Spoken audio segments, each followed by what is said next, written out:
Bonjour, alors aujourd'hui une troisième et dernière vidéo sur le rééquilibrage alimentaire. On va aborder donc la troisième partie qui concerne la fameuse bouée abdominale.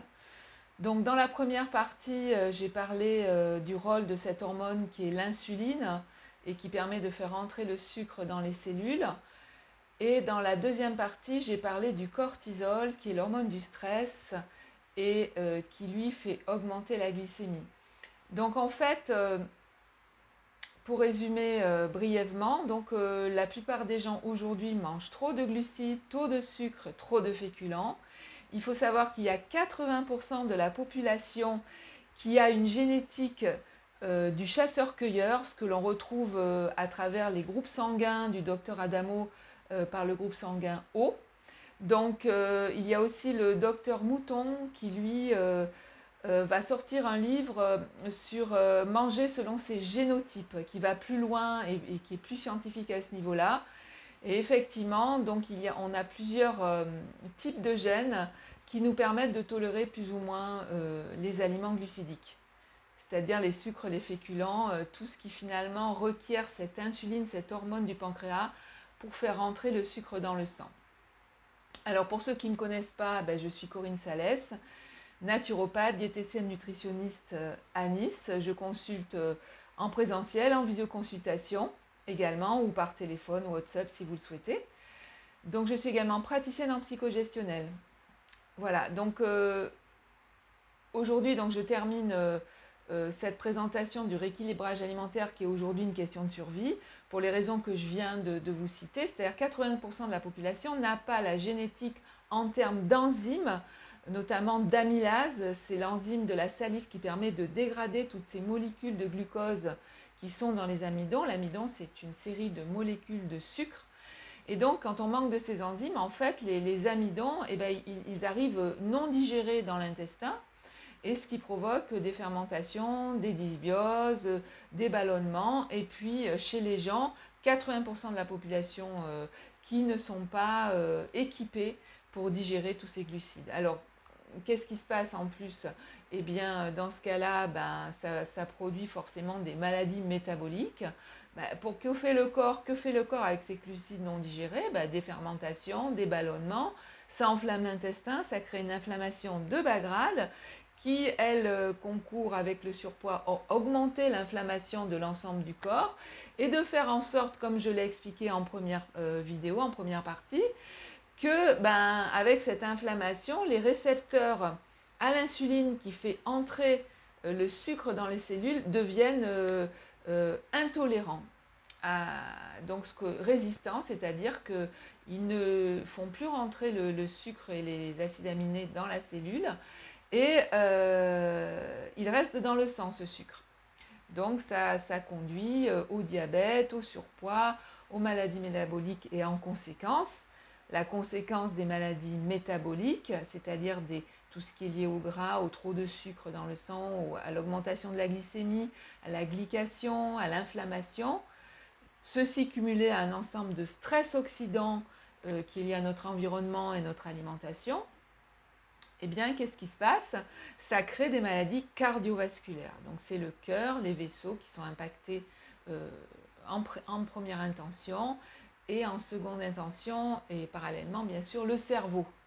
Voilà, puisque toute inflammation qui va commencer dans l'intestin à cause de sucre ou de protéines non digérées, surtout si on mélange le sucre et les protéines d'une manière non calculée, parce qu'on peut le faire, mais il faut savoir comment, eh bien, va créer une inflammation qui va enflammer le cerveau, avec tout son cortège de maladies neurodégénératives, dont les causes sont ne sont pas que bien sûr la glycémie, mais l'inflammation et également un mauvais sommeil consécutif bien sûr à cette inflammation et au manque de cortisol, qui est l'hormone du stress. Parce que pour rejoindre avec la deuxième partie de ces vidéos sur le rééquilibrage alimentaire où je vous parlais du cortisol, alors le cortisol, c'est cette hormone qui fait que quand on est stressé, ben, ça nous fait monter la glycémie dans le sang, le sucre dans le sang, pour que vite, on court, on fuit, ou alors, voilà, c'est fuir ou courir, ou alors rester en sidération. Donc, le corps réquisitionne un maximum de nutriments pour pouvoir eh bien, échapper au prédateur. Mais aujourd'hui, le prédateur, il n'est pas là. Le prédateur, c'est les clients qui vous harcèlent, c'est le bruit à l'extérieur en permanence, c'est quand on habite en ville ou dans un endroit bruyant, c'est votre patron qui vous harcèle, etc.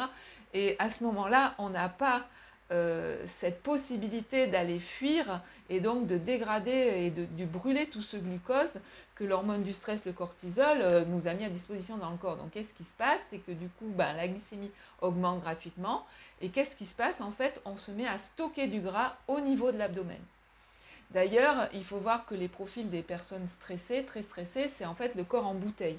C'est-à-dire qu'il y a toute la masse grasse qui se met dans le haut du corps et les jambes sont toutes minces.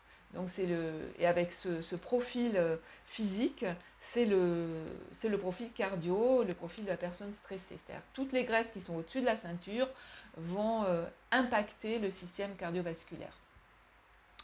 Donc aujourd'hui, je voulais parler de cette bouée abdominale parce que pour créer cette bouée abdominale, cet amas de graisse, vous l'aurez compris au niveau de l'abdomen, eh bien vous l'aurez compris, c'est à la fois cette insuline et ce cortisol. Pourquoi? Parce que quand on mange des aliments sucrés à jeun, quand on fait monter notre glycémie, et en fait il y a un pic et après il y a une chute libre du taux de glucose dans le sang. Et là, c'est un énorme stress pour l'organisme. Et pour remonter la glycémie, vite fait, le corps réquisitionne l'hormone, le cortisol, qui lui, évidemment, va faire remonter la glycémie parce que c'est l'hormone du stress pour maintenir cette glycémie stable. Donc le but, pour ne pas avoir de stocker de gras par des baisses et des hausses de glycémie avec réquisition du cortisol, pour vraiment stabiliser la glycémie, eh bien pour ça, il faut éviter de manger des sucres à jeun. Donc, ou au début du repas, ou entre les repas, sachant que les fruits sont des sucres, que les féculents sont des sucres. Donc, il y a une manière pour organiser ces repas que j'enseigne dans mon cabinet aux personnes qui viennent me voir, qui permettent justement de stabiliser la glycémie et de permettre d'éviter ces fluctuations qui vont faire qu'à chaque fluctuation, le cortisol se met à l'œuvre et hop, vous stockez du gras au niveau de la bouée abdominale. Pourquoi? Parce que en fait, ça nous permet de stocker du gras au cas où il y aurait vraiment un gros danger, au cas où il y a des famines. Donc c'est là que ça se passe. Et l'hormone du stress, c'est au cas où il y aurait un problème. Donc le corps, là, c'est le système de survie qui prend le relais et on stocke de la graisse au niveau de la bouée abdominale. Donc voilà comment ça se passe en gros, hein. Je ne vais pas rentrer dans les détails dans cette vidéo. Et alors, il faut savoir que pourquoi, donc quand on est stressé, c'est ça qui fait stocker cette graisse abdominale. Quand on mange trop de sucre et qu'on a des variations de glycémie régulières et qu'à terme ça crée une inflammation avec l'insuline qui monte comme ça et qui ne peut plus rentrer dans les cellules à cause de cette inflammation, donc le prédiabète, donc tout ça, ben, ça fait stocker du gras partout. Et ensuite, il y a la période de fameuse ménopause. J'ai beaucoup de personnes qui viennent me voir parce qu'à la ménopause, ben, elles prennent de la bouée abdominale, enfin de la graisse au niveau de l'abdomen. Pourquoi? Parce qu'à la ménopause, la femme se masculinise et ce sont donc les androgènes qui prennent le relais légèrement. C'est-à-dire qu'elle va utiliser aussi ses glandes surrénales et le tissu gras pour produire ces hormones féminines, les œstrogènes, à la place des ovaires qui ne fournissent plus ces hormones. Donc voilà, il est nécessaire quand même à la ménopause de ne pas être dans un profil trop maigre, trop stressé, parce qu'à ce moment-là, on n'a plus le gras pour produire nos estrogènes, on n'a plus le cortisol, quand on est trop stressé, on épuise nos surrénales qui produisent le cortisol, donc du coup, elles ne peuvent plus produire ces hormones féminines de remplacement à la ménopause. Voilà. Et ensuite, du coup, ben, plus on est stressé, soit on maigrit, soit on prend de la graisse au niveau de l'abdomen. Donc cette femme, en se masculinisant, elle va ressembler un petit peu à l'homme. Elle va être plus fragile au niveau du système cardiovasculaire puisque les œstrogènes, les hormones féminines protègent. Et elle va avoir tendance, ben, si vous voulez, à avoir ce corps en bouteille avec, ce n'est plus l'aspect gynoïde avec les hanches plutôt, on va dire, plutôt rondes, qui sont un aspect purement féminin sans risque cardiovasculaire, mais ça va être la transformation en une silhouette plutôt androgyne, avec le haut du corps qui va se développer. Donc, mesdames, alors, en plus, on n'est pas aidé, puisqu'à la ménopause, en fait, on est beaucoup plus sensible, malheureusement, à cause de tous ces métamorphoses hormonales, au sucre. Donc, mesdames, à la ménopause, vous savez que vous êtes plus sensible au sucre, vous êtes plus sensible au stress, donc plus de cortisol dans le corps, donc plus de faculté à recruter du sucre et donc à stocker du gras. Donc, mesdames, à la ménopause, c'est vraiment le moment de faire une détox du sucre, de mettre en place une activité physique pour pouvoir éliminer toute cette graisse, d'avoir, si vous en avez bien sûr, d'avoir on va dire, des rythmes biologiques pour favoriser le sommeil, parce qu'à cette période, effectivement, on a du mal à dormir. Pourquoi? Justement, parce qu'on a moins d'hormones féminines, moins de progestérone, qui est cette hormone du calme, qui va aussi, comment dire, permettre la sérénité, le calme et de mieux dormir. Donc en plus de ça, on a un sommeil qui n'est pas terrible. Or, le sommeil, c'est 55% de la perte de poids.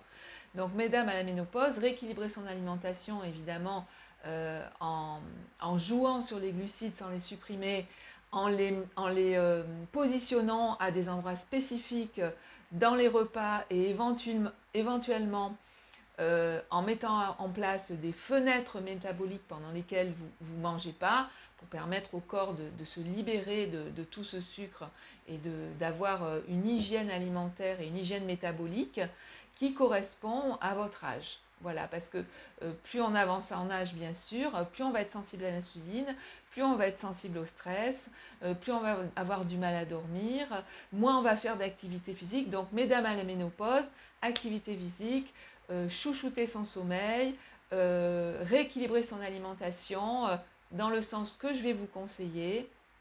Voilà, riche en micronutriments, bien s'hydrater et puis gérer aussi tous ces problèmes émotionnels si on en a, une bonne gestion des conflits émotionnels. Alors pour ça, j'utilise moi le psychogestionnel ou la nutrition comportementale, hein, de façon à réduire le niveau de stress dans les cellules qui, avec l'insuline liée à l'augmentation de la glycémie, participe à la formation de cette bouée, de cette graisse abdominale sur le ventre.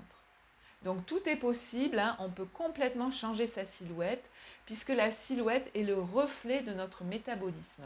Donc en changeant notre hygiène de vie, nos rythmes alimentaires, nos biorhythmes, et ce que l'on met dans notre assiette en fonction de notre génotype, hein, parce que ce qui se passe, c'est que les groupes sanguins ont muté légèrement au moment de la sédentarité.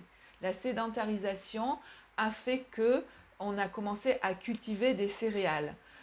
Or, nos gènes d'avant étaient les gènes des chasseurs-cueilleurs qui mangeaient essentiellement de la viande, des petits fruits, voilà, quelques œufs, voilà. Et donc brusquement, on s'est mis à se sédentariser, à cultiver des céréales, mais nos gènes, nos enzymes ne sont pas adaptés.